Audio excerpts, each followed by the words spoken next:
Lullimaaf nattikaa lolaa dhugaanoo qaba harkasaa na wajjini dinni koo maaf dadhaba dubbadhu sagalee kee dinni koo faca'u kennaa kee nama ladhu galaanni siif ta'u.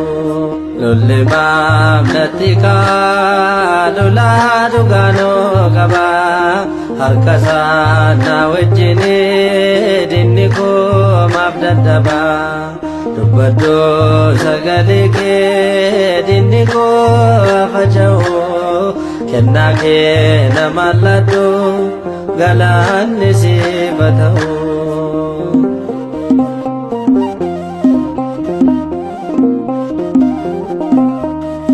Faariyoon qopheessusi loltoota jabaa filee akka tiisa caaltu aangoon keessaaf hin galle sodaadhus galaanicha fuulduraatti ilaale gargaarsa si kadhannaa galaanichi taamsa'e.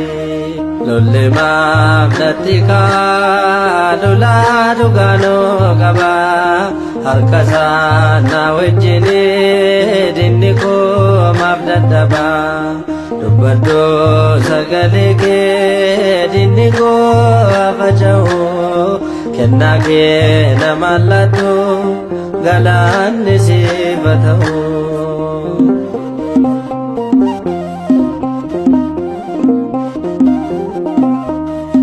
Duukoo murteessanis yaadaan walii galanii yaa itti na baasanis cubbamtuudha jedhanii maqaa koo balleessanis maqaaraan fudhadhe lafasaa yaadan miti jireenyattaan butadhe. Lullimaaf nattikaa lolaa dhugaanoo qaba harkasaa na wajjini dinni koo maaf dadhaba dubbadhu sagalee kee dinni koo faca'u kennaa kee nama ladhu galaanni siif ta'u.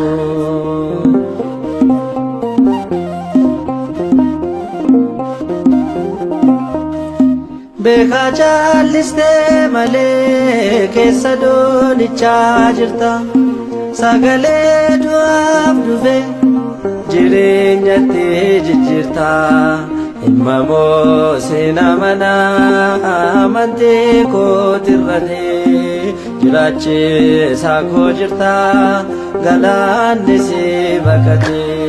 Lullimaaf nattikaa lolaa dhugaanoo qaba harkasaa na wajjini dinni koo maaf dadhaba dubbadhu sagalee kee dinni koo faca'u kennaa kee nama ladhu galaanni siif ta'u.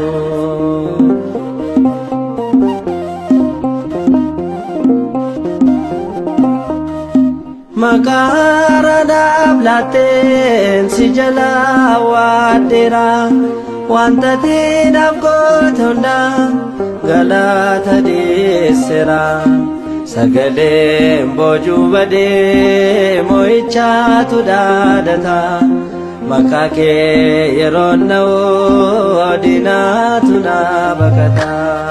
Lullimaaf nattikaa lolaa dhugaanoo qaba harkasaa na wajjini dinni koo maaf dadhaba dubbadhu sagalee kee.